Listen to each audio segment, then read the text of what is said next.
Ma belle-fille a annoncé devant toute la famille. Nous avons décidé que la belle-mère ira en maison de retraite. On en a choisi une pas chère.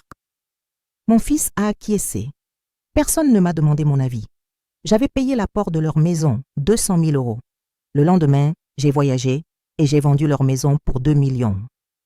J'ai toujours su que la vie réserve des surprises à ceux qui atteignent 72 ans, mais je n'aurais jamais imaginé faire face à une telle situation. Je m'appelle Nadine Mendes et pendant des décennies, j'ai construit une famille que je croyais solide, basée sur l'amour et le respect mutuel. J'ai élevé mon fils Laurent avec des valeurs que je considérais inébranlables, lui enseignant la gratitude, la loyauté et le véritable sens du mot famille. Laurent a toujours été un garçon spécial, de ceux qui serrent leur mère très fort dans leurs bras et promettent de prendre soin d'elle quand ils seront grands. Je me souviens quand il avait 8 ans et qu'il déclarait solennellement qu'il ne m'abandonnerait jamais, qu'il serait mon protecteur pour toujours. Ces souvenirs réchauffent encore mon cœur, même face aux circonstances actuelles qui me forcent à remettre en question tout ce en quoi j'ai cru. Quand il a épousé Séverine il y a 15 ans, je l'ai accueillie à bras ouverts. Elle semblait être une jeune femme douce, bien élevée, issue d'une famille modeste mais honnête. Séverine avait 23 ans à l'époque. Elle était institutrice et montrait une véritable affection pour mon fils.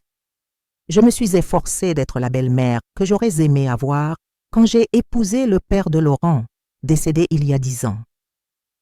J'ai offert soutien, affection et, quand nécessaire, aide financière sans jamais en faire un fardeau ou une obligation. L'arrivée de ma petite fille Ségolène a apporté une joie renouvelée dans nos vies. Cette fillette aux cheveux bouclés et au sourire lumineux est devenue la prunelle de mes yeux. Aujourd'hui, elle a 16 ans et c'est une jeune fille intelligente, une élève exemplaire qui rêve d'étudier la médecine. J'ai toujours été sa confidente, la grand-mère qui écoute ses secrets et offre des conseils quand le monde semble trop compliqué pour une adolescente. Pendant toutes ces années, j'ai maintenu une relation proche avec la famille de mon fils. Les dîners dominicaux chez moi sont devenus une tradition, tout comme les célébrations d'anniversaire et les fêtes. J'étais la grand-mère présente, celle qui ne manquait jamais les spectacles scolaires de Ségolène, qui tricotait des écharpes en hiver et préparait des gâteaux spéciaux pour chaque occasion importante. Ma situation financière a toujours été confortable. Après le décès de mon mari, j'ai hérité d'une maison trop grande pour une personne seule et de quelques investissements qui m'assuraient d'une retraite tranquille. Je n'ai jamais étalé ma richesse, mais je n'ai jamais non plus refusé d'aide quand ma famille en avait besoin. Quand Laurent et Séverine ont décidé d'acheter une plus grande maison pour mieux accueillir Ségolène pendant son adolescence, je n'ai pas hésité à contribuer avec 200 000 euros pour l'apport. Je me souviens parfaitement du jour où ils sont venus me voir. Laurent semblait gêné, jouant nerveusement avec ses mains pendant que Séverine expliquait leur situation financière. Ils avaient trouvé une maison parfaite, dans un excellent quartier, avec 3 chambres et un jardin où Ségolène pourrait étudier en plein air. Le prix total était de 700 000 euros, mais ils n'avaient pas les ressources suffisantes pour l'apport initial exigé par la banque. « Maman, je sais que c'est beaucoup d'argent, » a dit Laurent ce jour-là, évitant mon regard. « Mais si tu peux nous aider, je promets que nous te rembourserons chaque centime dès que possible. » J'ai souri et j'ai secoué la tête, touchant doucement le visage de mon fils. Il ne s'agit pas de remboursement, mon chéri. Il s'agit de famille. Cette maison sera le foyer de ma petite fille, l'endroit où elle grandira et construira ses souvenirs. Comment pourrais-je refuser cela? Séverine avait les larmes aux yeux quand elle m'a remercié. Elle a serré mes mains fort et a promis qu'elle n'oublierait jamais ma générosité. À l'époque, ces paroles semblaient sincères, chargées d'une émotion authentique. Aujourd'hui, quand je me remémore ce moment, je ressens une douleur dans la poitrine que je ne peux pas complètement expliquer. Le déménagement dans la nouvelle maison a apporté des changements subtils dans la dynamique familiale. Au début, j'ai attribué cela à la période naturelle d'adaptation. La nouvelle maison était un peu plus éloignée de la mienne, ce qui signifiait que les rencontres dominicales sont devenues moins fréquentes. Laurent prétendait que le travail était plus intense, qu'il devait faire des heures supplémentaires pour payer les mensualités de la nouvelle maison. Séverine, quant à elle, semblait plus distante lors de nos conversations téléphoniques. Ses réponses sont devenues plus courtes, moins chaleureuses. Quand je suggérais des visites ou des promenades avec Ségolène, il y avait toujours une excuse. La jeune fille étudiait pour des examens, avait des engagements avec des amis ou était simplement fatiguée. Ségolène restait affectueuse avec moi, mais j'ai remarqué qu'elle avait aussi été différente. Pendant nos conversations, elle mentionnait des disputes entre ses parents, des chuchotements tard dans la nuit qui l'empêchaient de dormir. Un jour, elle m'a confié qu'elle avait entendu Séverine parler au téléphone de problèmes avec sa belle-mère. Mais quand je l'ai questionnée à ce sujet, elle a rapidement changé de sujet. Les mois ont passé et la distance émotionnelle entre nous est devenue plus évidente. Les appels téléphoniques sont diminués. Les invitations aux déjeuners familiaux sont devenues rares et j'ai commencé à sentir que ma présence dans leur vie devenait gênante. J'ai essayé d'en parler avec Laurent, mais il minimisait toujours mes sentiments, prétendant que j'imaginais des choses. « Maman, tu sais bien qu'on t'aime », disait-il, chaque fois que j'exprimais mon inquiétude. C'est juste une période difficile au travail. Tout reviendra bientôt à la normale. Mais la normale n'est jamais revenue. Au lieu de cela, la situation a continué à se détériorer de manière quasi imperceptible, comme une érosion lente qui emporte des morceaux de notre fondation familiale. Je me retrouvais de plus en plus seule, me demandant si j'avais commis une erreur, si mon aide financière avait créé une forme de ressentiment ou d'obligation inconfortable. La solitude a commencé à peser sur mes épaules comme un lourd manteau. Ma maison, autrefois remplie de rires et de voix familières le dimanche, est devenue trop silencieuse.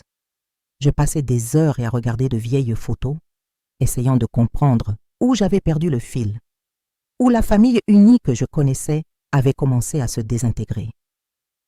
Pendant cette période d'isolement croissant, j'ai commencé à réfléchir sur ma propre vie et sur les choix que j'avais faits. J'avais toujours priorisé ma famille avant tout, consacrant mon temps, mon énergie et mes ressources pour assurer le bien-être et le bonheur de mes proches. Maintenant, pour la première fois en décennies, je me voyais forcée de me demander si ce dévouement inconditionnel avait été apprécié ou s'il avait été considéré comme naturel, attendu, sans nécessité de reconnaissance ou de réciprocité. Les nuits sont devenues particulièrement difficiles. Je me retrouvais éveillée jusqu'à tard, rejouant les conversations récentes, cherchant des signes que j'aurais pu manquer, essayant de comprendre comment nous en étions arrivés à ce point de froideur et d'éloignement.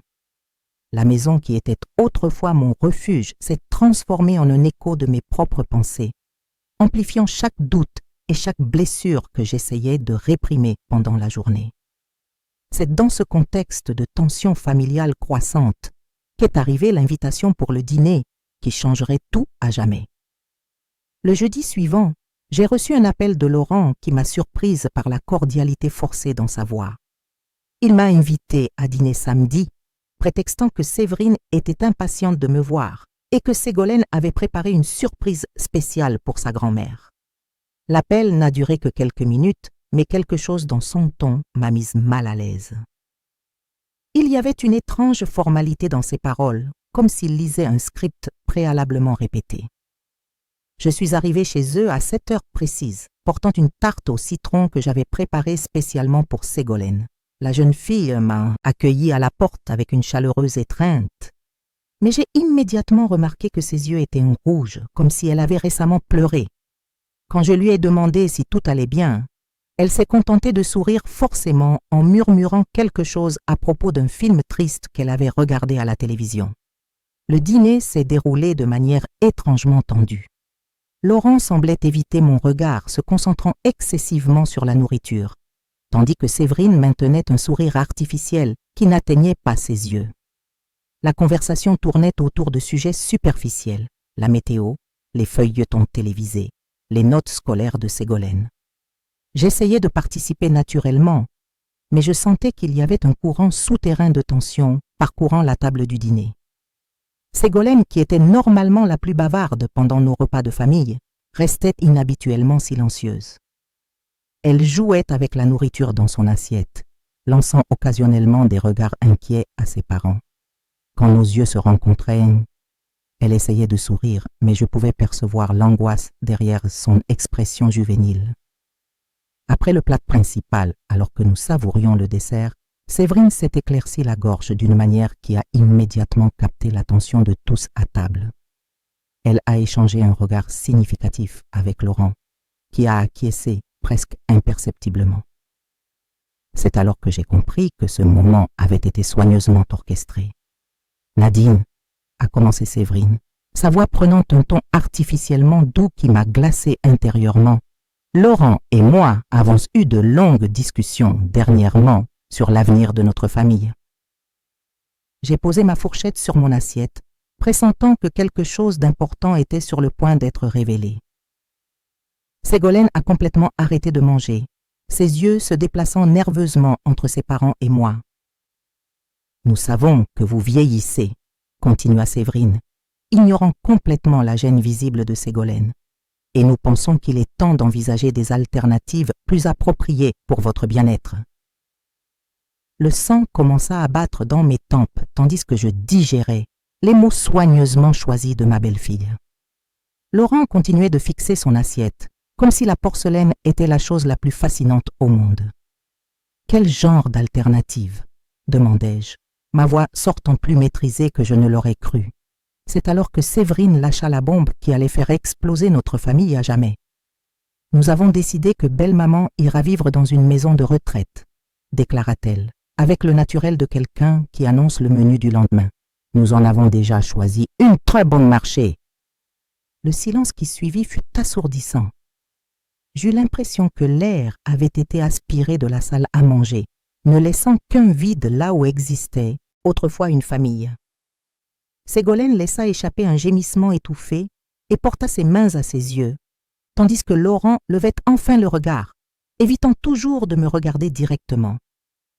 Laurent réussis-je à articuler après quelques secondes qui semblèrent éternelles. « Tu es d'accord avec ça ?» Mon fils, le même homme qui avait un jour promis d'être mon protecteur, acquiesça de la tête de manière presque imperceptible. Ces mots, lorsqu'ils sortirent enfin, furent comme des coups de poignard dans mon cœur. « Maman, c'est pour ton bien, » dit-il, sa voix faible et sans conviction. « Tu vieillis et tu as besoin de soins spécialisés. » Je me levai lentement de ma chaise, sentant le poids de mes 72 ans, d'une façon que je n'avais jamais expérimentée auparavant. Ce n'était pas seulement le poids physique de l'âge, mais le poids écrasant de la trahison, de l'ingratitude et du manque de respect. « Personne ne m'a demandé mon avis, » dis-je, ma voix gagnant en force à chaque mot. « Personne n'a jugé nécessaire de consulter la personne dont on décidait l'avenir. » Séverine eut l'audace de paraître surprise par ma réaction. « Eh bien, Nadine, nous pensions que ce serait plus facile ainsi. Nous avons déjà fait toutes les recherches, trouvé un endroit qui correspond à notre budget. »« À votre budget ?» interrompis-je, sentant une colère grandissante brûler dans ma poitrine. « Et puis-je savoir comment vous comptez payer pour cette maison de retraite? Bon marché ?» La gêne de Laurent devint encore plus évidente. Il tripota nerveusement sa serviette avant de murmurer. « Eh bien, maman, tu sais que notre situation financière n'est pas des meilleures. » C'est à ce moment que l'ironie cruelle de la situation me frappa de plein fouet. Je me souvins des 200 000 € que je leur avais donnés pour l'apport de la maison où nous étions assis en ce moment même. Cette même maison qui servait maintenant de base à leur décision sur mon avenir, prise sans ma participation ni mon consentement. « J'ai payé l'apport de votre maison, » dis-je, ma voix tremblant d'indignation contenue. « 200 000 €, Laurent. 200 000 € que j'ai donnés de bon cœur, croyant aider ma famille. » Ségolène commença à pleurer ouvertement, mais Séverine conserva son sang-froid. « Et nous en sommes très reconnaissants, Nadine. Mais cela ne change pas le fait que vous avez besoin de soins que nous ne pouvons pas offrir. » L'hypocrisie de cette femme me laissa momentanément sans voix. Elle était là, assise dans la maison que mon argent avait aidé à acheter, décidant de mon destin comme si j'étais un désagrément à résoudre. Quel soin, demandai-je, ma voix prenant un ton de défi. Je conduis ma propre voiture, je fais mes courses toute seule, j'entretiens parfaitement ma maison. De quels soins spécialisés pensez-vous que j'ai besoin? Laurent me regarda enfin dans les yeux, et ce que j'y vis me brisa le cœur. Ce n'était pas de la préoccupation sincère ou de l'amour filial. C'était de la gêne mêlée à une faible détermination, comme s'il suivait un script qu'il n'avait pas écrit, mais qu'il se sentait obligé de jouer. « Maman, s'il te plaît, ne rends pas cela plus difficile que ça ne l'est déjà, » supplia-t-il. « Nous voulons simplement ce qu'il y a de mieux pour toi. » À cet instant, quelque chose en moi se brisa définitivement. Ce n'était pas seulement la douleur de la trahison, mais la compréhension soudaine que la famille pour laquelle j'avais tant sacrifié, dans laquelle j'avais investi tant d'amour et de ressources, ne me voyait que comme un fardeau à écarter commodément. Je regardais autour de la salle à manger, observant les meubles que j'avais aidé à choisir lors de leur emménagement, les rideaux que j'avais offerts comme cadeau d'inauguration, le lustre que nous avions acheté ensemble lors d'une après-midi shopping qui semblait s'être déroulé dans une vie antérieure. Tout ce qui représentait notre union familiale semblait maintenant se moquer de moi. « Je comprends parfaitement, » dis-je, les surprenant par le calme soudain de ma voix. « Vous avez déjà tout décidé, vous avez choisi l'endroit, fait les plans, très efficace. » Je me levai de table avec dignité, prenant mon sac qui était sur le buffet proche. Ségolène s'est levée aussi courant vers moi, les yeux remplis de larmes. « Grand-mère, je ne savais rien de tout ça, » murmura-t-elle en me serrant fort dans ses bras. « Je n'aurais jamais accepté ça. » Je caressais ses cheveux bouclés, sentant mon cœur se serrer à l'idée que ce serait peut-être notre dernier moment ensemble dans cette maison. « Je sais, ma chérie, tu n'es responsable de rien. » Séverine et Laurent restèrent assis, observant nos adieux avec des expressions mêlant soulagement et gêne. C'était comme s'ils étaient déjà impatients que je parte pour pouvoir poursuivre leur plan sans l'inconvénient de ma présence. « Eh bien, dis-je, m'adressant à eux une dernière fois ce soir-là, puisque vous avez si bien organisé vos plans, je suis sûre que ça ne vous dérangera pas si je fais aussi quelques ajustements aux miens. » Je quittai la maison sans regarder en arrière, mais je pus entendre Ségolène pleurer et Séverine dire quelque chose sur mon côté dramatique. Le bruit de la porte se refermant derrière moi résonna comme un point final à une phrase qui avait mis des décennies à s'écrire. Le lendemain, je pris le premier vol pour São Paulo, où vivait ma sœur Camille. J'avais besoin de temps pour digérer ce qui s'était passé et, plus important encore, je devais prendre certaines décisions que ma famille découvrirait bientôt. Pendant le vol, j'appelai mon avocat et fixai un rendez-vous urgent. À São Paulo, en marchant dans les couloirs du cabinet d'avocat, je pris la décision qui changerait tout. Si ma famille me voyait comme un problème à résoudre, j'allais résoudre quelques problèmes aussi. J'ai demandé à mon avocat de mettre leur maison en vente immédiatement. Étant la propriétaire légale du bien, un détail qu'ils avaient commodément oublié, j'avais tout à fait le droit de la vendre. La maison fut vendue 2 millions de réais en moins d'une semaine. Le marché immobilier était favorable et la propriété était idéalement située. Quand l'argent de la vente fut déposé sur mon compte, je ressentis une satisfaction froide et calculée que je n'avais jamais éprouvée auparavant. 2 semaines s'étaient écoulées depuis que j'avais autorisé la vente de la maison, et je restais toujours à São Paulo, hébergée dans l'appartement douillet de Camille. Ma sœur, toujours attentive aux détails, remarqua que je vérifiais mon téléphone de plus en plus fréquemment, attendant un signe de Laurent ou Séverine. Mais leur silence était assourdissant, comme si j'avais simplement disparu de leur vie après ce dîner fatidique. Le jeudi matin, alors que nous prenions le café sur le balcon donnant sur les immeubles de Villa Madalena, Camille aborda finalement le sujet qui planait entre nous comme un nuage chargé. « Nadine, tu dois me dire exactement ce qui se passe, » dit-elle, en posant délicatement sa tasse sur la soucoupe. « Cela fait 2 semaines que tu es arrivé ici bouleversé, parlant de maison de retraite et de vente de maison, mais tu ne m'as toujours pas expliqué clairement toute la situation. » Je respirais profondément, organisant mentalement les événements qui avaient transformé ma vie de grand-mère chérie en réfugiée chez ma sœur. Pendant les 40 minutes suivantes, je relatais chaque détail de cette terrible soirée, depuis l'invitation suspecte de Laurent jusqu'à la déclaration froide de Séverine concernant mon destin dans une maison de retraite, pas chère du tout. Camille m'écouta en silence, ses yeux s'écarquillant progressivement, tandis que je narrais la trahison. Quand je mentionnais la vente de la maison, elle faillit renverser son café. « Tu as vraiment vendu leur maison ?» demanda-t-elle, incrédule. « Oui, je l'ai vendue, » répondis-je avec une fermeté qui me surprit. L'acte de propriété était à mon nom, j'en avais tout le droit légal. S'ils voulaient me traiter comme un problème à résoudre, j'ai résolu leur problème de logement aussi. Ma sœur resta silencieuse quelques instants, digérant l'ampleur de ce que j'avais fait. Puis, à ma surprise, elle se mit à rire. Ce n'était pas un rire malveillant, mais d'admiration sincère. « Nadine Mendes, à 72 ans, tu arrives encore à me surprendre, » dit-elle en hochant la tête avec approbation. « J'ai toujours pensé que tu étais trop bonne pour ta belle-fille. » Ce même jour, vers 3 heures de l'après-midi, mon téléphone sonna enfin. Le nom de Laurent apparut sur l'écran et je sentis mon cœur s'accélérer involontairement.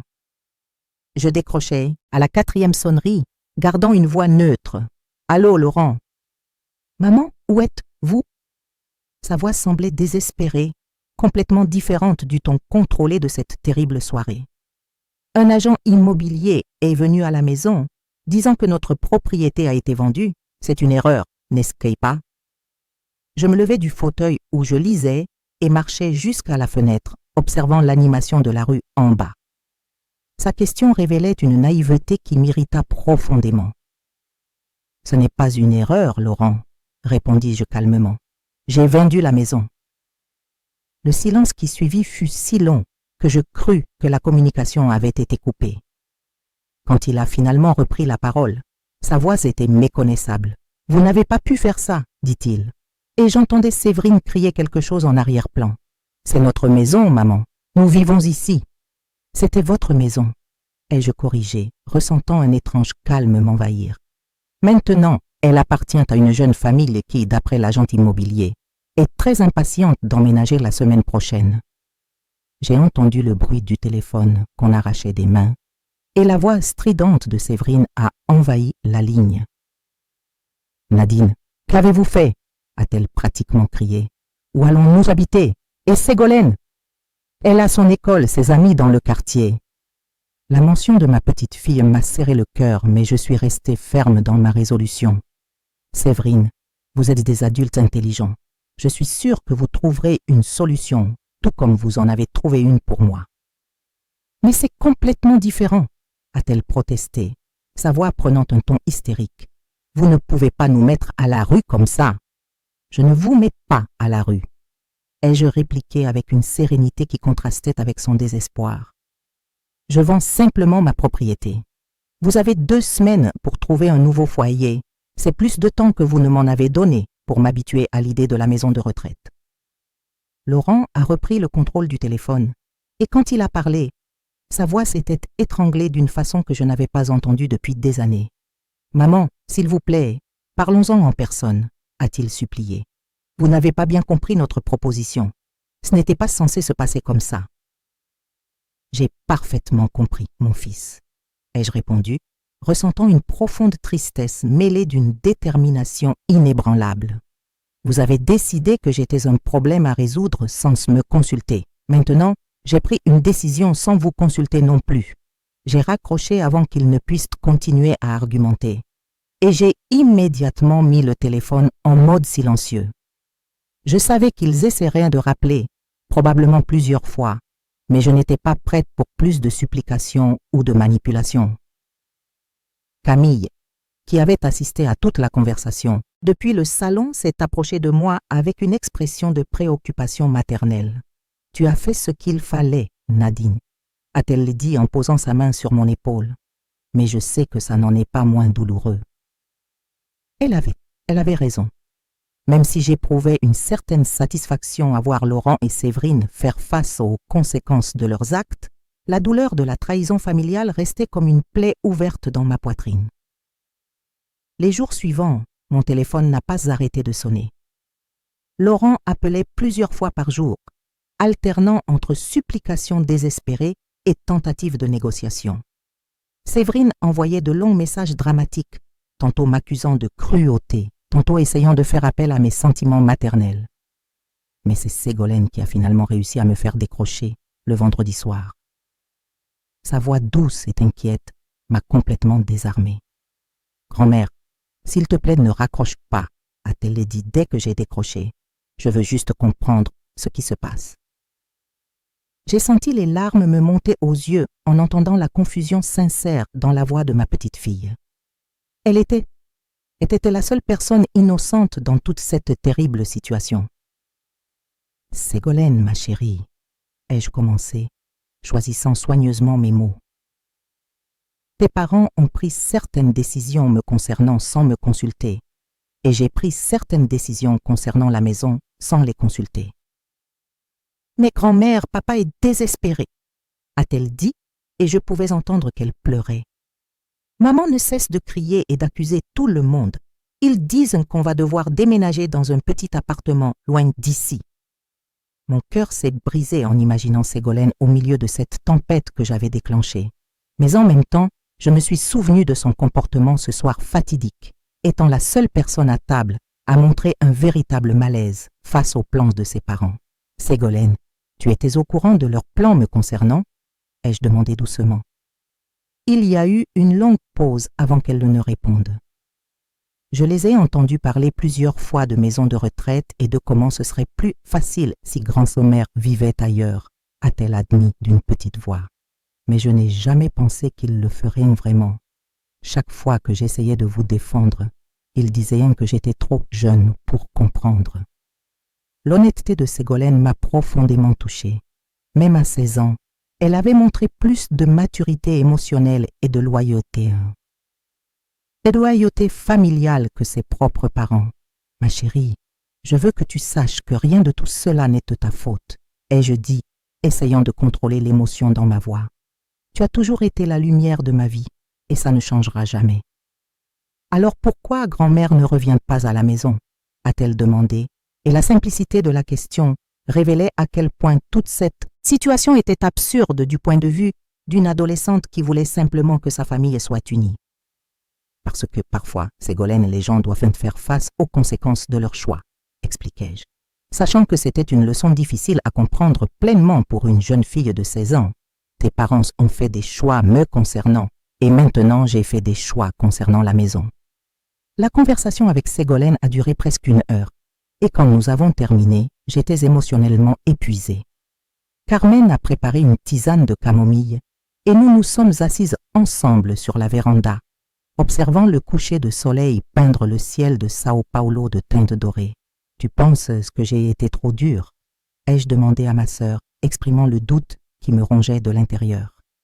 Carmen a réfléchi quelques instants avant de répondre. « Nadine, tu as passé toute ta vie à être la mère parfaite, la belle-mère compréhensive, la grand-mère dévouée. Tu as donné de l'argent, du temps, de l'amour inconditionnel. Et quand tu as eu besoin d'une considération élémentaire concernant ton propre avenir, ils ne se sont même pas donné la peine de demander ton avis. » Elle fit une pause, prenant une gorgée de tisane avant de continuer. « Si ce n'est pas une leçon nécessaire sur le respect et les conséquences, je ne sais pas ce que c'est, » conclut-elle fermement. Cette nuit-là, allongée dans le lit d'amis de Carmen, je réfléchissais à la façon dont ma vie avait changé dramatiquement en l'espace de quelques semaines. Des 200 000 € que j'avais généreusement donnés pour aider Laurent et Séverine, aux 2 millions qui reposaient maintenant sur mon compte bancaire, résultat de la vente qu'ils n'auraient jamais imaginé que j'aurais le courage de faire. Mais l'argent ne guérissait pas la blessure émotionnelle qui saignait dans ma poitrine. Même si j'essayais de me convaincre que j'avais fait de la bonne chose, la sensation d'avoir perdu ma famille restait comme une ombre constante sur mes jours à São Paulo. Le samedi matin, 3 semaines après mon arrivée chez Carmen, j'ai reçu une visite inattendue. J'étais dans la cuisine en train de préparer le déjeuner quand la sonnette a retenti. Ma sœur est allée ouvrir et est revenue avec une expression de surprise sur le visage. « Nadine, c'est Ségolène, » dit-elle, baissant la voix. Elle est seule et semble avoir beaucoup pleuré. Mon cœur s'est emballé. J'ai rapidement essuyé mes mains sur mon tablier et couru vers le salon, où j'ai trouvé ma petite fille de 16 ans debout près de la porte, avec un sac à dos et les yeux rougis d'avoir pleuré. « Ségolène !» me suis-je éclamé, ouvrant instinctivement les bras. Elle s'est jetée dans mes bras avec une force qui a failli me renverser, sanglotant contre mon épaule comme une petite fille. J'ai senti ses larmes mouiller mon chemisier et mon propre cœur se briser en morceaux. « Grand-mère, je n'en peux plus, » murmura-t-elle entre les sanglots. « Papa et maman ne cessent de se disputer. Ils passent leur journée à crier, à se blâmer, et puis ils essaient de m'utiliser pour vous convaincre de revenir. » J'ai caressé ses cheveux bruns, essayant de transmettre tout l'amour que je ressentais pour elle à travers ce simple geste. Carmen, toujours discrète, a disparu dans la cuisine pour nous laisser de l'intimité. « Comment es-tu arrivée jusqu'ici, ma chérie ?» ai-je demandé, la serrant toujours dans mes bras. « J'ai pris 2 bus, » répondit-elle, s'écartant finalement pour me regarder dans les yeux. Papa était au travail en train d'essayer d'obtenir un prêt à la banque et maman est sortie voir des appartements à louer. J'ai profité d'être seule à la maison pour venir te chercher. La détermination dans sa voix me rappelait moi-même à son âge. Ségolène avait toujours été une fille courageuse, mais la voir là, ayant pris l'initiative de me chercher seule, m'a rempli de fierté et d'inquiétude en même temps. « Ils savent d'où tu es ?» ai-je demandé, imaginant déjà le désespoir que Laurent et Séverine ressentiraient en découvrant que leur fille avait disparu. Ségolène a secoué la tête négativement. J'ai laissé un mot disant que j'allais bien et que je reviendrai plus tard. Mais grand-mère, j'avais besoin de vous parler personnellement. Nous nous sommes assises ensemble sur le canapé du salon et j'ai tenu ses mains entre les miennes, remarquant qu'elle tremblait légèrement. « Que voulais-tu me dire, ma chérie ?» ai-je demandé doucement. Elle a respiré profondément avant de commencer à parler, comme si elle se préparait à une confession importante. « Grand-mère, j'ai entendu une conversation entre papa et maman hier soir, » commença-t-elle, baissant la voix. Ils étaient dans leur chambre, mais je pouvais tout entendre depuis le couloir. J'ai senti un pincement à l'estomac, pressentant que ce qu'elle avait découvert ne serait pas agréable.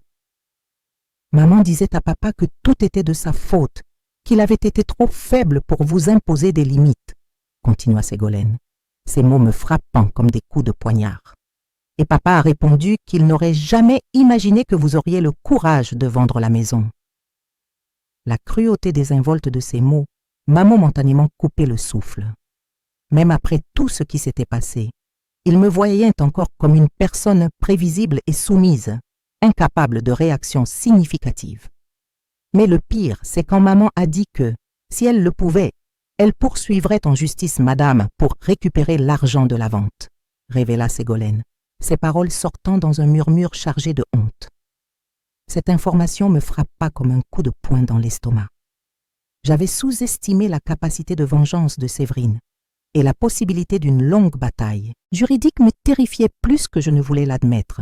« Et qu'a répondu ton père ?» demandai-je, essayant de garder une voix calme malgré la tempête qui se formait en moi. Papa a dit que ce serait difficile car techniquement la maison était au nom de mamie, mais qu'il pourrait essayer de prouver qu'il y avait eu une contrainte émotionnelle ou quelque chose comme ça, répondit Ségolène, ne comprenant visiblement pas complètement les termes juridiques qu'elle avait entendus. Le cynisme de la situation me révoltait profondément. Il m'avait contrainte émotionnellement en décidant de mon avenir sans me consulter, mais maintenant ils voulaient utiliser la même accusation contre moi pour avoir réagi à leurs actions. Ségolène, je veux que tu saches que je ne regrette pas ce que j'ai fait, dis-je, en la regardant droit dans les yeux. Mais je veux aussi que tu comprennes que cela n'a rien à voir avec toi. Tu seras toujours ma petite fille chérie, quoi qu'il arrive entre moi et tes parents. Elle acquiesça, mais je pouvais voir la confusion et la douleur dans son jeune visage. C'était injuste qu'une adolescente de 16 ans doive gérer les conséquences des erreurs des adultes autour d'elle. « Mamie, Y a-t-il un moyen pour vous de vous réconcilier? Demanda-t-elle, sa voix chargée d'un espoir désespéré. Je veux juste que notre famille redevienne comme avant. L'innocence de sa question me brisait le cœur. Comment expliquer à une jeune fille âgée de 16 ans que certaines blessures sont trop profondes pour guérir facilement? Comment lui faire comprendre que le respect, une fois perdu, est extrêmement difficile à retrouver? Ma chérie, la réconciliation exige que les deux parties reconnaissent leurs erreurs et soient disposées à des changements sincères, expliquai-je soigneusement. Tes parents n'en sont pas encore là. Ils sont concentrés sur le fait de me blâmer et d'essayer d'inverser les conséquences de leurs propres actions. Camille revint dans le salon à ce moment-là, portant un plateau avec des sandwichs et du jus pour Ségolène. Ma sœur avait perçu, avec sa sensibilité maternelle, que ma petite fille avait besoin de soins basiques au-delà de la conversation émotionnelle. « Merci, tante Camille », dit Ségolène poliment, acceptant le goûter avec un sourire timide. Pendant qu'elle mangeait, j'en profitais pour envoyer un message à Laurent, l'informant que Ségolène était avec moi et en sécurité. Je ne voulais pas qu'ils traversent l'angoisse de ne pas savoir où était leur fille, malgré tout ce qui s'était passé entre nous. La réponse de Laurent arriva en moins de 2 minutes, chargée de soulagement et d'irritation à part égale. « Maman, merci de m'avoir prévenue, mais vous ne pouvez pas encourager Ségolène à fuguer de la maison comme ça. » Je montrai le message à ma petite fille, qui fit une grimace de dégoût. « Mamie, je n'ai pas fugué, » protesta-t-elle. « Je suis juste venue te rendre visite. C'est différent. » La distinction qu'elle faisait était importante pour elle, et je respectais son point de vue. Ségolène ne fuguait pas. Elle cherchait un refuge émotionnel dans un environnement qu'elle considérait comme sûr. « Tu dois rentrer à la maison, Ségolène, » dis-je doucement. « Tes parents sont inquiets, et tu as école demain. » Elle fit la moue, mais acquiesça à contre-cœur. « Je sais, mamie, je voulais juste passer du temps avec toi et m'assurer que tu allais bien. » Cette préoccupation sincère d'une adolescente pour mon bien-être me touchait profondément. Au milieu de toute cette tempête familiale, Ségolène restait comme un phare d'amour inconditionnel et de loyauté véritable. J'ai passé tout l'après-midi avec ma petite fille parlant de ses études, de ses projets d'avenir, de ses craintes concernant la situation familiale. Elle m'a raconté qu'elle avait été acceptée dans un programme d'échange pour l'année suivante, mais que maintenant ses parents disaient qu'ils n'auraient pas les moyens financiers de payer le voyage. « C'est à cause de toute cette situation avec la maison, » dit-elle, visiblement frustrée. Maman n'arrête pas de répéter que maintenant on va devoir couper toutes les dépenses supplémentaires à cause de ce que mamie a fait. La manipulation émotionnelle que Séverine exerçait sur sa propre fille me révoltait. Utiliser les conséquences de ses propres actions pour faire en sorte que Ségolène m'en veuille était une cruauté qui dépassait toutes les limites acceptables. « Ségolène, je veux te faire une proposition, » dis-je, prenant une décision que j'envisageais depuis le début de notre conversation. « Si tes parents sont d'accord, j'aimerais financer ton échange. » Ses yeux s'écarquillèrent de surprise et d'espoir. « Vraiment, mamie, mais... Et si papa et maman n'acceptent pas? » « Alors nous le ferons directement avec l'école et l'agence d'échange, » répondis-je, sentant une détermination familière grandir dans ma poitrine.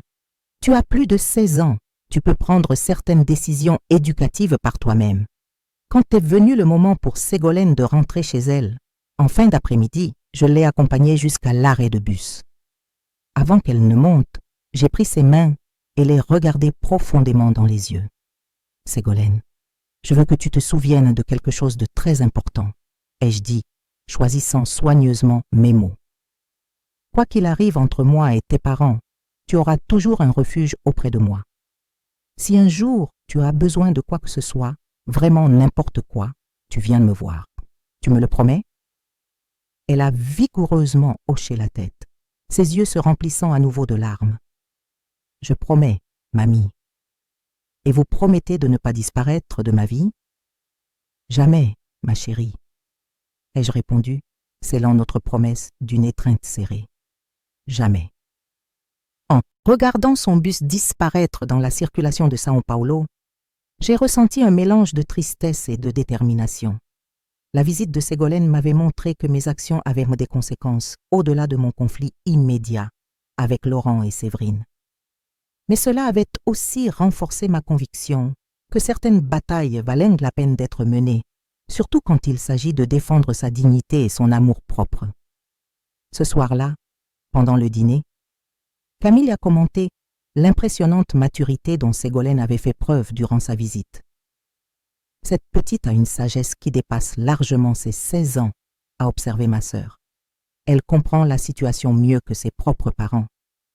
C'est vrai, ai-je acquiescé, ressentant un mélange de fierté et d'inquiétude. Mais ça me fait mal de voir qu'elle est forcée de mûrir si rapidement à cause des erreurs des adultes autour d'elle. Le téléphone a sonné à nouveau ce soir-là, mais cette fois j'ai décroché immédiatement en voyant que c'était Ségolène. « Mamie, merci pour aujourd'hui », a-t-elle dit, sa voix sonnant plus légère que le matin. « Parler avec vous m'a beaucoup aidé. Quand tu veux, ma chérie, » ai-je répondu, sentant mon cœur se réchauffer. « Mamie, il y a autre chose, » a-t-elle ajouté baissant la voix. Papa et maman étaient très énervés quand ils ont appris que j'étais venue vous voir. Maman a dit que je ne pouvais plus sortir seule les week-ends. La tentative de Séverine de contrôler les mouvements de Ségolène pour empêcher de futures rencontres avec nous m'a profondément irritée, mais ne m'a pas surprise. C'était exactement le genre de manipulation que j'attendais d'elle. Ségolène, ça ne durera pas éternellement, l'ai-je rassurée. Dans 2 ans, tu seras majeure et tu pourras prendre tes propres décisions complètement. Après avoir raccroché, j'ai réfléchi à comment la situation avait évolué, au-delà d'une simple dispute sur le logement. C'était devenu une bataille plus large sur le respect, l'autonomie et les limites du contrôle familial. Le lundi suivant la visite de Ségolène, je me suis réveillée avec un sentiment différent. Pour la première fois depuis que j'avais quitté la maison de Père d'Isès, j'ai senti que j'avais un objectif clair devant moi. La conversation avec ma petite fille m'avait montré que ma bataille ne concernait pas seulement la dignité personnelle, mais aussi la protection des personnes que j'aimais des conséquences toxiques des actions de Laurent et Séverine. Camille était déjà dans la cuisine en train de préparer le café quand je suis descendue, et j'ai pu voir à son expression qu'elle avait passé la nuit à réfléchir à notre conversation de la veille. « Nadine, tu es sûre de vouloir t'impliquer financièrement dans l'échange scolaire de Ségolène ?» a demandé ma sœur, me servant une tasse de café fumant. « Non que je désapprouve ta décision, mais cela pourrait compliquer encore plus ta relation avec Laurent et Séverine. » Je me suis assise à la table de la cuisine et j'ai réfléchi à son inquiétude avant de répondre. « Camille, Ségolène est ma petite fille. Elle n'est pas responsable des erreurs de ses parents et je ne permettrai pas que ses rêves soient sacrifiés à cause de cette guerre qu'ils ont commencée. » Ma sœur a lentement acquiescé, reconnaissant la détermination dans ma voix. « Tu as raison, mais comment comptes-tu faire ça sans qu'ils interfèrent? Je vais voir un avocat aujourd'hui même, » ai-je répondu, ressentant la même résolution qui m'avait poussé à vendre la maison. J'ai besoin de comprendre mes droits en tant que grand-mère et comment Ségolène peut avoir accès à l'argent pour l'échange sans que ses parents puissent se bloquer. Après le petit déjeuner, j'ai appelé une ancienne collègue de travail devenue avocate spécialisée en droit de la famille. Maître Astrid Rodriguez était l'une des rares personnes avec qui j'étais restée en contact après ma retraite. Et je savais que je pouvais compter sur sa discrétion et sa compétence. « Nadine Mendes !» s'est exclamée Astrid en décrochant le téléphone. « Quelle merveilleuse surprise d'entendre ta voix. Comment vas-tu ?»« Bien Astrid, mais j'ai besoin d'aide professionnelle. » ai-je répondu, allant droit au but. « As-tu du temps pour me recevoir aujourd'hui? C'est urgent. »« Bien sûr, ma chérie, je peux te recevoir à 14 heures. Mon cabinet est toujours à la même adresse sur la Paulista. » Le reste de la matinée passa rapidement, tandis que j'organisais mentalement les points que je devais discuter avec l'avocate. Camille s'est proposé de m'accompagner, mais j'ai préféré y aller seule. C'était un combat que je devais mener avec mes propres forces. Le cabinet d'Astrid occupait un étage entier d'un immeuble élégant sur l'avenue Paulista. À mon arrivée, je fus chaleureusement accueillie par mon ancienne collègue, qui avait vieilli avec la même dignité que j'espérais pour moi-même. Nadine, tu es superbe, commenta Astrid, en me conduisant dans son bureau privé. Mais au téléphone, j'ai senti que quelque chose te préoccupait. Pendant l'heure suivante, j'ai relaté en détail tout ce qui s'était passé depuis le dîner fatidique jusqu'à la visite de Ségolène le week-end précédent. Astrid prenait des notes méticuleuses, m'interrompant occasionnellement pour éclaircir des détails juridiques importants. Nadine, ta situation était complexe, mais tu as plus de droits que tu ne l'imagines, dit-elle, quand j'eus terminé mon récit. D'abord, concernant l'action en justice que ta belle-fille envisage, elle a des chances minimes de succès. La maison était légalement à ton nom. Tu avais toute ta capacité mentale pour prendre la décision et on peut argumenter que la vente était une réponse défensive à une situation de pression familiale. J'ai ressenti un énorme soulagement en entendant ces mots. La menace de Séverine m'avait causé plus d'anxiété que je ne voulais l'admettre. Quant à l'échange scolaire de Ségolène, poursuivit Astrid, il existe plusieurs options. Tu peux établir un fonds éducatif spécifique pour elle, géré par un tiers, auquel les parents n'auront pas accès. Alternativement, tu peux effectuer le paiement directement aux institutions impliquées dans l'échange. Quelle option recommanderais-tu? Ai-je demandé, faisant entièrement confiance au jugement professionnel de Astrid. Compte tenu de l'hostilité des parents, je suggère le paiement direct. C'est plus transparent et élimine toute possibilité d'interférence, répondit-elle en griffonnant quelques notes. Je recommande aussi que nous documentions formellement ton intention de soutenir l'éducation de Ségolène, au cas où nous en aurions besoin plus tard. Quand je suis sortie du bureau de Astrid 2 heures plus tard, je me sentais plus confiante et préparée pour les défis à venir. J'avais un plan clair et un soutien juridique compétent. Plus important encore, je savais que j'agissais dans la légalité et avec des motivations authentiquement altruistes. Sur le chemin du retour vers l'appartement de Camille, je me suis arrêtée dans une agence bancaire pour organiser les transferts nécessaires pour l'échange de Ségolène. Le directeur, un homme d'âge mûr appelé Monsieur Oliveira, fut extrêmement serviable quand je lui ai expliqué que je voulais financer les études de ma petite fille à l'étranger. « Madame Mendes, quel beau geste de votre part !» commenta-t-il en traitant les documents. « L'éducation est le meilleur investissement que nous puissions faire pour nos jeunes. » Ces paroles m'ont réchauffé le cœur. C'était réconfortant de rencontrer des personnes qui comprenaient l'importance de soutenir les générations plus jeunes, particulièrement en contraste avec l'attitude mesquine que Laurent et Séverine avaient manifestée. Quand je suis rentrée, Camille était dans le salon en train de regarder le journal télévisé de l'après-midi. Elle a éteint la télévision dès qu'elle m'a vue et s'est tournée vers moi avec une curiosité évidente. « Comment ça s'est passé avec l'avocate ?» a-t-elle demandé, me faisant signe de m'asseoir à côté d'elle sur le canapé. « Mieux que prévu », ai-je répondu, me sentant plus légère que je ne l'avais été depuis des semaines. Astrid m'a rassurée sur la question juridique et m'a aidé à organiser le soutien pour Ségolène. J'ai raconté à ma sœur tous les détails de la consultation juridique et des démarches bancaires que j'avais effectuées.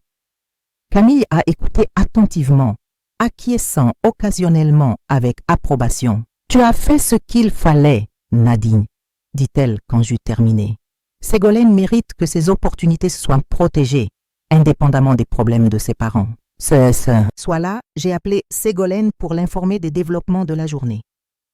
Sa réaction fut un mélange de joie pure et d'incrédulité. « Grand-mère, vous avez vraiment fait ça ?» a-t-elle demandé, sa voix tremblant d'émotion. « L'échange est-ce garanti ?»« C'est garanti, ma chérie, » ai-je confirmé, sentant ma propre voix s'étrangler d'émotion. « Tu peux commencer à te préparer pour l'aventure de ta vie. »« Mais papa et maman, ils vont être furieux quand ils l'apprendront, » dit Ségolène, sa joie étant tempérée par l'inquiétude des conséquences familiales. « Laisse-moi gérer ça, Ségolène, » ai-je répondu fermement. « Tes parents ne peuvent pas t'empêcher d'accepter un cadeau éducatif de ta grand-mère. Et s'ils essaient, nous avons un soutien juridique pour garantir que tes droits soient respectés. » Il y eut une pause à l'autre bout de la ligne, puis j'ai entendu Ségolène sangloter doucement. « Grand-mère, merci, » murmura-t-elle. Vous n'imaginez pas ce que cela signifie pour moi. Je commençais à penser que je ne pourrais jamais quitter le Brésil, que je n'aurais jamais les expériences dont je rêve. Ma chérie, tu mérites toutes les opportunités du monde, ai-je répondu, sentant les larmes couler sur mon visage. Et je ferai tout ce qui est en mon pouvoir pour m'assurer que tu les aies. Après avoir raccroché, je suis restée assise dans le salon de Camille, réfléchissant à la façon dont ma vie avait changé ces dernières semaines. J'avais perdu la maison que je considérais comme la mienne, affronté la trahison de mon propre fils, découvert la véritable nature de ma belle-fille. Mais j'avais aussi trouvé une force intérieure que je ne savais pas posséder, et j'avais réussi à transformer une situation de victimisation en une opportunité de faire la différence dans la vie de la personne que j'aimais le plus. Camille, ai-je dit, me tournant vers ma sœur qui tricotait silencieusement dans le fauteuil à côté. Merci de m'avoir accueillie et soutenue pendant tout cela. Nadine, nous sommes sœurs, a-t-elle répondu, levant les yeux de son tricot. C'est à ça que sert la famille. La vraie famille du moins. Ces paroles m'ont rappelé quelque chose de fondamental que j'avais perdu de vue pendant les années de cohabitation avec Laurent et Séverine. La vraie famille ne se résume pas aux liens du sang. C'est une question de respect mutuel, de soutien inconditionnel et d'amour sincère. Ségolène et Camille me l'avaient démontré clairement, tandis que Laurent et Séverine avaient montré que la parenté sans respect n'est qu'un lien biologique vide. Le lendemain matin, je me suis réveillée avec un sentiment de détermination renouvelée. J'avais des décisions importantes à prendre concernant mon avenir, mais pour la première fois depuis longtemps, je sentais que j'avais le contrôle de ma propre vie. La vente de la maison n'avait été que la première étape d'un voyage de découverte de soi et d'émancipation qui ne faisait que commencer. Le lendemain matin, pendant que je prenais le café avec Camille, j'ai reçu un appel inattendu. Le nom de Laurent est apparu sur l'écran de mon téléphone, faisant involontairement se contracter mon estomac. Cela faisait presque 2 semaines que nous ne nous étions pas parlé depuis notre dernière conversation tendue. « Allô Laurent ?» ai-je répondu, gardant une voix neutre. « Maman, il faut que je vous parle », a dit mon fils, sa voix chargée d'une tension que je n'arrivais pas à complètement déchiffrer. Séverine a découvert pour l'échange scolaire de Ségolène. J'ai senti mon cœur s'accélérer. J'avais espéré que cette confrontation arriverait éventuellement, mais pas si rapidement. Et comment l'a-t-elle découvert? Ai-je demandé, marchant jusqu'au balcon pour avoir plus d'intimité. Ségolène l'a dit à une amie à l'école, et la nouvelle nous est parvenue, a expliqué Laurent, sa voix semblant fatiguée. Séverine est... Eh bien, elle est furieuse. J'imagine qu'elle l'est, ai-je répondu sèchement. Et vous, Laurent? Comment vous sentez-vous en sachant que votre fille aura l'opportunité éducative dont elle a toujours rêvé? Il y a eu une longue pause à l'autre bout de la ligne. Quand mon fils a finalement répondu, j'ai pu détecter une note de conflit dans sa voix. « Maman, vous n'auriez pas dû faire ça sans nous consulter », a-t-il dit, mais sa conviction semblait fragile. « Ségolène est notre fille, et c'est ma petite fille », ai-je répliqué fermement. Une petite fille que vous étiez presse à priver d'opportunités par mesquinerie financière. Quelqu'un devait penser à son avenir. Séverine veut que vous veniez aujourd'hui, a continué Laurent, ignorant mon commentaire. Elle est dit qu'il faut qu'on règle cette situation une fois pour toutes. L'idée d'affronter Séverine sur son propre territoire ne me plaisait pas, mais je savais que cette confrontation était inévitable. Mieux valait l'affronter selon mes conditions, plutôt que de permettre que la situation se détériore davantage. D'accord, ai-je accepté après un moment de réflexion. Je serai là à 14 heures, mais je veux que Ségolène soit présente aussi. Maman, je ne pense pas que ce soit une bonne idée d'impliquer Ségolène dans cette discussion, a protesté Laurent. Elle est déjà impliquée, Laurent, ai-je répondu avec fermeté. Et elle a 16 ans, l'âge suffisant pour participer aux décisions qui affectent son avenir. Si vous voulez discuter de son échange scolaire, elle doit être présente. Après avoir raccroché, j'ai expliqué la situation à Camille, qui a écouté avec une inquiétude grandissante. « Nadine, tu es sûre de vouloir les affronter seule ?» a demandé ma sœur, fronçant les sourcils. « Séverine peut être très agressive quand elle le veut. C'est justement pour ça que je dois y aller. Y aller, ai-je répondu, sentant cette détermination familière se renforcer en moi. Je ne peux pas permettre qu'elle intimide Ségolène ou qu'elle transforme cette situation en une guerre encore plus grande. J'ai passé le reste de la matinée à me préparer mentalement pour la rencontre. J'ai appelé Astrid pour l'informer du développement de la situation et elle m'a rassuré à nouveau sur ma position légale. « Nadine, vous agissez dans vos droits en tant que grande-mère », a réaffirmé l'avocate. Restez ferme et documentez tout ce qui sera dit pendant cette réunion. Je suis arrivée à la maison de Perdizès ponctuellement à 14 heures. L'ironie de visiter la propriété que j'avais achetée et perdue ne m'échappait pas. La maison semblait différente maintenant, comme si l'hostilité de ses occupants avait altéré son atmosphère. Séverine ouvrit la porte avec une expression qui aurait pu faire fondre l'acier. Ses yeux sombres brillaient d'une colère à peine contenue, et elle ne prit même pas la peine de me saluer correctement. « Entrez !» dit-elle sèchement, me faisant signe de la suivre jusqu'au salon. Laurent était assis sur le canapé, visiblement mal à l'aise et évitant mon regard. Ségolène était installée dans un fauteuil au coin de la pièce, ses mains nerveusement entrelacées sur ses genoux.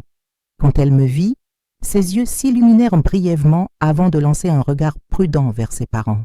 « Grand-mère » murmura-t-elle doucement. « Bonjour, ma chérie » répondis-je, me dirigeant directement vers elle pour déposer un tendre baiser sur son front avant de m'asseoir dans le fauteuil opposé. Séverine resta debout, tentant manifestement d'utiliser sa position pour m'intimider. Elle croisa les bras et me défia du regard. « Nadine, ce que vous avez fait est inacceptable, commença-t-elle sans préambule. Vous ne pouvez pas simplement décider de financer un séjour linguistique pour Ségolène sans notre autorisation. En fait, si je le peux, répliquai-je calmement, gardant ma voix mesurée. En tant que grande-mère, j'ai le droit d'offrir des opportunités éducatives à ma petite fille. Ségolène est mineure, insista Séverine, haussant le ton. Nous sommes ses responsables légaux et nous n'autorisons pas ce séjour linguistique. C'est à ce moment que Ségolène prit la parole pour la première fois, sa voix légèrement tremblante mais pleine de détermination. « Maman, pourquoi vous ne voulez pas que j'aie cette opportunité ?» demanda-t-elle, regardant Séverine directement. « Vous avez toujours dit que l'éducation était importante. »« Ne remets pas notre autorité en question, Ségolène, » réprimanda Séverine sèchement. « Cette décision ne t'appartient pas. »« Mais elle devrait, » intervins-je, sentant ma patience s'épuiser. « Ségolène a 16 ans et rêve de cette expérience depuis longtemps. Pourquoi insistez-vous à la lui refuser ?» Laurent prit enfin la parole, sa voix hésitante mais essayant de soutenir sa femme. « Maman, il ne s'agit pas de refuser des opportunités à Ségolène, » dit-il, évitant toujours mon regard direct. « C'est une question de respect des décisions parentales. »« Le respect ?» répétai-je, laissant échapper un rire amer. « Vous parlez de respect après avoir décidé de m'envoyer en maison de retraite sans même me consulter, après m'avoir chassé de la maison que j'ai payée. » Le silence qui suivit fut lourd et inconfortable.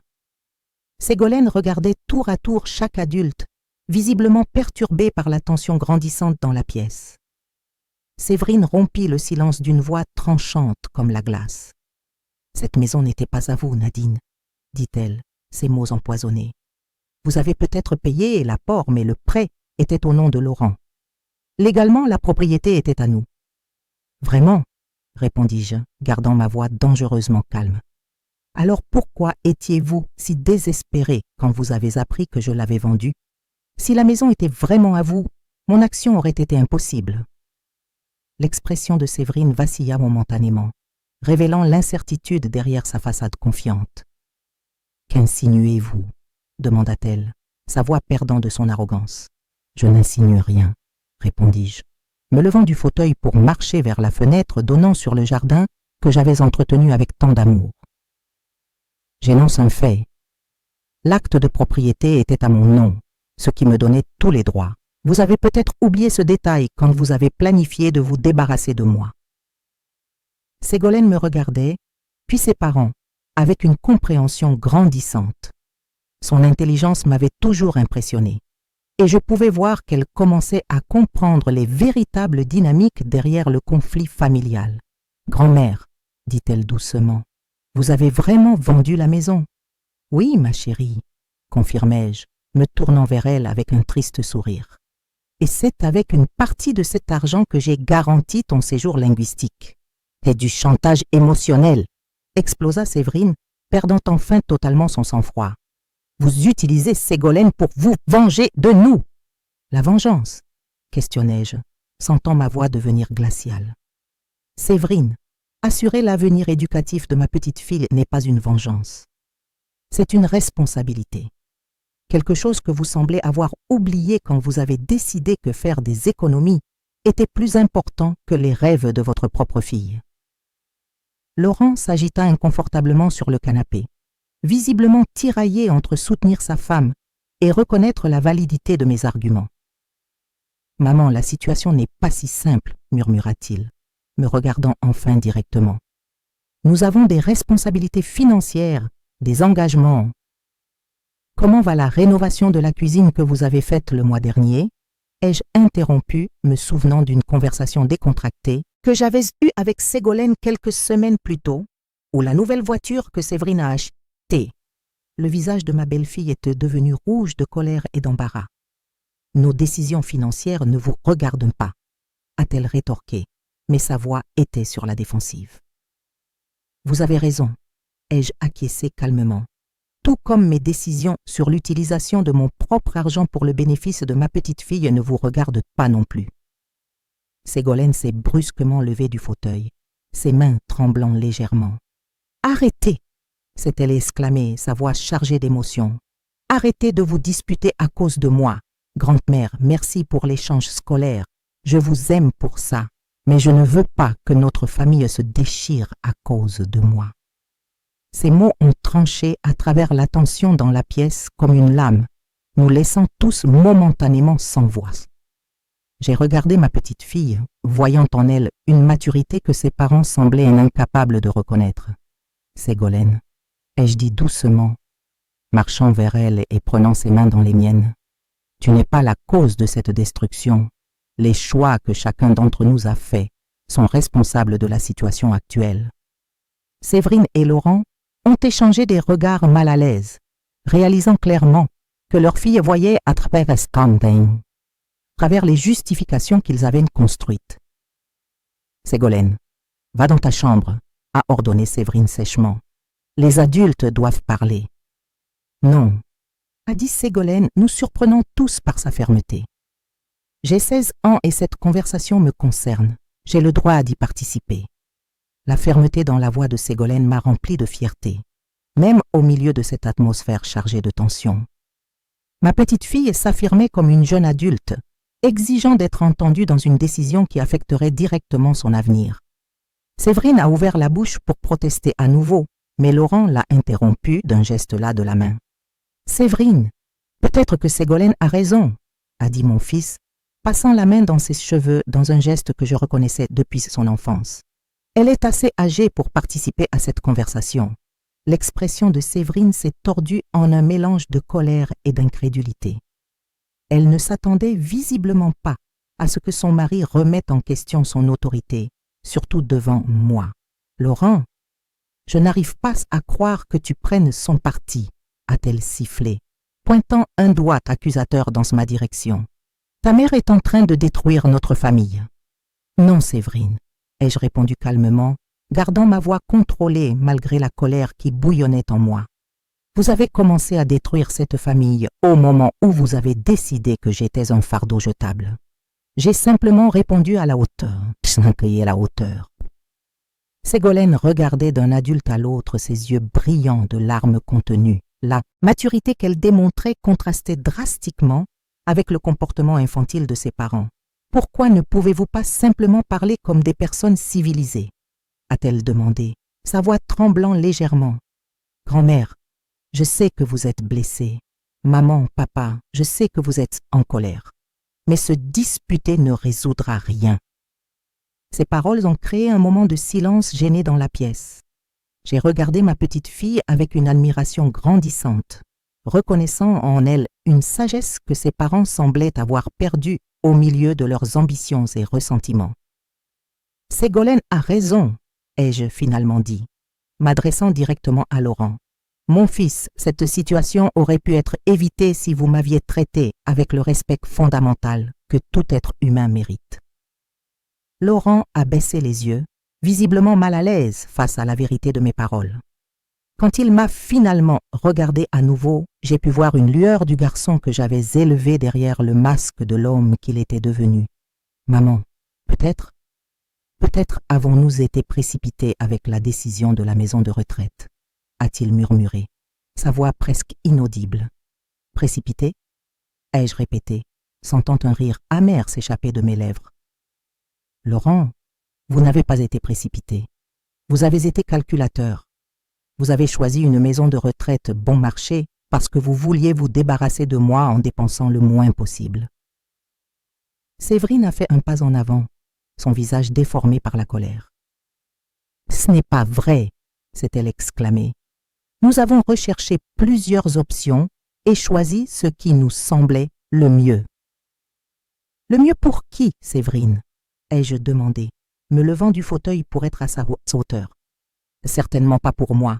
Vous ne vous êtes même pas donné la peine de me montrer l'endroit ou de me demander mon avis. » Ségolène s'est brusquement levée, se plaçant entre nous avec les bras tendus. « Ça suffit !» a-t-elle crié, ses larmes débordant enfin. « Assez de disputes. Grand-mère, je comprends pourquoi vous avez vendu la maison. Maman, papa, je comprends pourquoi vous êtes contrariés. Mais regardez-nous. Regardez ce que nous nous faisons les uns aux autres. » Ces paroles ont tranché à travers la colère qui dominait la pièce, nous forçant tous à vraiment nous regarder. Ce que j'ai vu ne m'a pas plu. Une famille déchirée par l'orgueil, l'avidité et le ressentiment.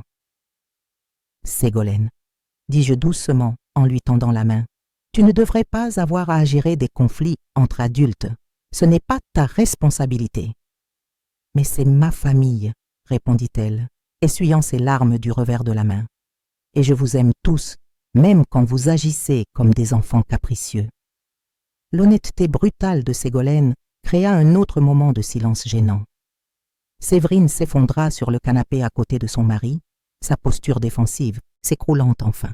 « Nadine, dit-elle, sa voix perdant une partie de son hostilité précédente, vous nous avez vraiment pris au dépourvu avec la vente de la maison. Nous ne savions pas que l'acte était à votre nom. » « Bien sûr que vous le saviez, ai-je répliqué, mais ma voix s'avait perdue de sa dureté. Laurent connaissait parfaitement les arrangements légaux quand j'ai accepté de payer la compte. Vous avez simplement choisi d'ignorer ce détail quand vous avez décidé qu'il était pratique de vous débarrasser de moi. Laurent leva enfin les yeux, et pour la première fois depuis des mois, je pus voir une véritable culpabilité dans son regard. « Maman, je n'ai pas pensé aux conséquences, » admit-il, sa voix chargée de regret. Quand Séverine a suggéré la maison de retraite, j'ai seulement pensé que ce serait plus facile pour tout le monde. Plus facile pour vous, ai-je corrigé, mais ma colère se transformait en une profonde tristesse. Ça n'a jamais été question de ce qui serait le mieux pour moi. Séverine s'agita inconfortablement sur le canapé, évitant mon regard direct. Peut-être n'avons-nous pas correctement pris en compte vos sentiments, murmura-t-elle, ses mots sonnant forcés mais sincères. Ségolène s'assit au bord de la table basse, nous regardant chacun avec un espoir prudent. « Alors on peut essayer de réparer ça ?» demanda-t-elle. « On peut essayer d'être une famille à nouveau. » J'ai regardé ma petite fille, voyant en elle le même espoir que j'avais perdu il y a des semaines. Une partie de moi voulait dire oui, que nous pourrions surmonter tout cela. Mais la partie plus sage, celle qui avait appris de dures leçons sur la nature humaine, savait que certaines blessures laissent des cicatrices permanentes. « Ségolène, dis-je prudemment, certaines choses ne peuvent pas être défaites. Les mots qui ont été dits, les décisions qui ont été prises, ils ont fondamentalement changé notre dynamique familiale. Mais ça ne veut pas dire qu'on ne peut pas essayer, insista-t-elle, ses yeux brillants de détermination. Grand-mère, vous m'avez toujours dit que le pardon est un cadeau qu'on se fait à soi-même. Ces mots ont résonné dans mon esprit me rappelant les conversations que nous avions eues lors de ses visites. Ségolène avait toujours été une auditrice attentive, absorbant non seulement mes histoires, mais aussi les leçons de vie que j'essayais de transmettre.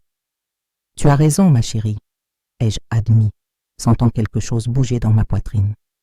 Le pardon est vraiment un cadeau qu'on se fait à soi-même. Mais pardonner ne signifie pas oublier ou revenir exactement à ce que nous étions avant. Laurent se pencha en avant, ses mains nerveusement entrelacées. « Maman, que pouvons-nous faire pour commencer à réparer cela ?» demanda-t-il. Et pour la première fois depuis des mois, j'entendis une sincérité authentique dans sa voix. J'ai regardé mon fils, voyant en lui des traces du garçon affectueux qu'il avait été avant que les pressions de la vie adulte et l'influence de Séverine ne le transforment en quelqu'un que je reconnaissais à peine. Premièrement, dis-je, ma voix gagnante en fermeté, vous devez accepter que Ségolène fasse son échange. Ce n'est pas négociable. Séverine ouvrit la bouche pour protester, mais Laurent l'en empêcha d'un doux toucher sur le bras. D'accord, accepta-t-il, me regardant directement. Ségolène peut faire son échange. Merci, papa, s'exclama Ségolène, sautant de la table pour embrasser son père. Merci, grande-mère. J'ai observé la scène avec des sentiments mitigés. La joie de Ségolène était contagieuse, mais je savais qu'il y avait encore beaucoup à résoudre entre nous. Deuxièmement, ai-je continué, vous devez comprendre que notre relation a changé de façon permanente. Je ne suis plus la belle-mère commode qui accepte n'importe quel traitement. Je suis une femme indépendante qui prendra ses propres décisions concernant sa vie. Séverine me regarda enfin directement, et je pus voir une nouvelle compréhension dans ses yeux. Nadine, je vous demande pardon, dit-elle, ces mots sortant difficilement. Peut-être avons-nous été injustes envers vous. Peut-être, ai-je répété, mais avec moins de sarcasme dans ma voix que je ne l'aurais cru. Nous avons été injustes, corrigea-t-elle, baissant les yeux. Nous avons été très injustes. Les excuses de Séverine m'ont surprise. J'avais attendu plus de résistance, plus de justification. Peut-être commençait-elle enfin à comprendre les conséquences de ses actes. J'accepte vos excuses, dis-je après un moment de réflexion. Mais pardonner ne signifie pas que nous reviendrons à ce que nous étions avant. Cette expérience m'a appris des leçons précieuses sur l'indépendance et l'estime de soi. Ségolène retourna à sa place à la table centrale, son visage rayonnant d'un espoir renouvelé. « Cela signifie que vous n'allez plus vivre avec nous ?» demanda-t-elle, une note de tristesse dans sa voix. « Cela signifie que je ferai mes propres choix sur où et comment vivre », répondis-je, tendant la main pour caresser doucement son visage. « Mais cela signifie aussi que notre relation, ma chérie, restera forte, peu importe où j'habite. » La conversation se poursuivit pendant 1 heure encore, chacun de nous exprimant des sentiments et des inquiétudes qui avaient été réprimés pendant des semaines. Ce ne fut pas facile et il y eut des moments de tension renouvelés, mais progressivement nous avons réussi à établir les bases d'une nouvelle dynamique familiale. Quand je me préparais enfin à partir, Ségolène m'accompagna jusqu'à la porte. « Mamie, dit-elle doucement, merci de t'être battue pour moi. Et merci de nous avoir appris que parfois nous devons aussi nous battre pour nous-mêmes. » J'ai serré ma petite fille dans mes bras, ressentant un mélange de fierté et de mélancolie. Elle avait beaucoup grandi pendant cette crise familiale, développant une maturité que ses parents s'efforçaient encore d'atteindre. « Souviens-toi, Ségolène, murmurai-je à son oreille, tu auras toujours une place spéciale dans mon cœur, quoi qu'il arrive. » En retournant à ma voiture, j'ai réfléchi aux événements de l'après-midi. La réconciliation avait commencé, mais je savais que ce serait un processus long et complexe. Certaines blessures guérissent mais laissent des marques permanentes qui nous rappellent des leçons importantes sur notre propre force et notre valeur. J'étais assise sur le balcon de mon nouvel appartement à São Paulo, observant l'animation de la rue à travers les feuilles du jabuticabeira que j'avais planté dans le petit jardin de la terrasse. 2 ans s'étaient écoulés depuis cette confrontation décisive dans la maison de Perdizes, et ma vie avait pris des tournures que je n'aurais jamais imaginées à 72 ans. L'appartement que j'avais choisi se trouvait à seulement 10 minutes de la maison de Camille. dans un immeuble moderne avec toute l'infrastructure qu'une personne de mon âge pourrait souhaiter. Il avait 2 chambres, dont une spécialement préparée pour les visites de Ségolène qui terminait maintenant son séjour d'études en France. Les lettres et les appels vidéo que nous recevions d'elle étaient pleins d'enthousiasme sur ses expériences à Paris, où elle étudiait la littérature française et découvrait un monde complètement nouveau. « Mamie, tu ne peux pas imaginer comme c'est merveilleux de se réveiller tous les jours dans une ville si chargée d'histoire », m'avait-elle raconté lors de notre dernière conversation vidéo. Et tout cela n'a été possible que parce que tu as cru en moi quand mes propres parents doutaient. Ségolène avait énormément mûri pendant ces 2 ans. Ses lettres révélaient une jeune fille de 18 ans qui avait développé une perspective mondiale et une confiance qui me remplissait de fierté. Elle reviendrait au Brésil le mois prochain, rapportant avec elle non seulement la maîtrise du français, mais aussi un bagage émotionnel qui la préparerait aux défis de la vie adulte. La relation avec Laurent et Séverine avait évolué vers quelque chose que je n'aurais jamais imaginé possible après ces jours terribles. Nous ne sommes pas redevenus la famille unie d'autrefois, c'était impossible, mais nous avons construit quelque chose de nouveau basé sur le respect mutuel et des limites clairement établies. Les cicatrices restaient visibles, mais elles étaient devenues partie intégrante d'une nouvelle dynamique familiale plus honnête et plus mature. Laurent me rendait visite tous les 15 jours, toujours seul, lors de rencontres qui étaient initialement inconfortables, mais qui sont progressivement devenues des occasions authentiques de reconnexion entre mère et fils. Lors d'une de ces visites, il y a quelques mois, il avait enfin trouvé le courage d'avoir une conversation que nous savions tous deux nécessaire. « Maman, j'ai besoin de te demander vraiment pardon », avait-il dit, assis dans le même fauteuil où je lisais maintenant tous les matins. Pas seulement pour les mots que j'ai dits cette nuit-là, mais pour avoir permis que notre relation se détériore autant avant cela. Je me suis perdu quelque part en chemin et j'ai failli perdre la personne la plus importante de ma vie. Ses larmes ce jour-là étaient sincères, chargées d'un regret qui transcendait la simple gêne des conséquences de ses actes. C'étaient les pleurs d'un homme qui avait enfin compris la valeur de ce qu'il avait failli perdre pour toujours. Séverine a mis plus de temps à accepter la nouvelle réalité, mais a finalement aussi trouvé son chemin vers une relation civilisée avec moi. Elle n'est jamais redevenue la belle-fille affectueuse qu'elle avait été dans les premières années du mariage, mais elle a développé un respect authentique pour mon indépendance et les choix que j'avais faits. Nos rencontres étaient cordiales, parfois même chaleureuses, particulièrement quand le sujet était Ségolène et ses réussites en France. « Nadine, j'admets que j'ai complètement sous-estimé votre force », m'avait-elle confessé lors du dernier déjeuner familial. Quand je pense à la façon dont nous vous avons traité à cette époque, j'ai honte. Mais je ressens aussi de la gratitude, car leurs actions nous ont forcés à grandir en tant que personnes. Le changement le plus significatif s'était pourtant produit en moi-même. À 74 ans, j'avais découvert une version de Nadine Mendez que je ne connaissais pas. La vente de la maison n'avait été que la première étape d'un voyage de découverte de soi qui m'avait transformée, d'une grande mère soumise en une femme indépendante et confiante. Avec les ressources de la vente, en plus d'assurer l'échange universitaire de Ségolène, j'avais fait des investissements judicieux qui m'avaient procuré une sécurité financière pour le reste de ma vie. Plus important encore, j'avais utilisé une partie de l'argent pour réaliser des rêves que j'avais reportés pendant des décennies. J'ai fait un voyage en Italie, où j'ai visité les villes dont j'avais toujours rêvé.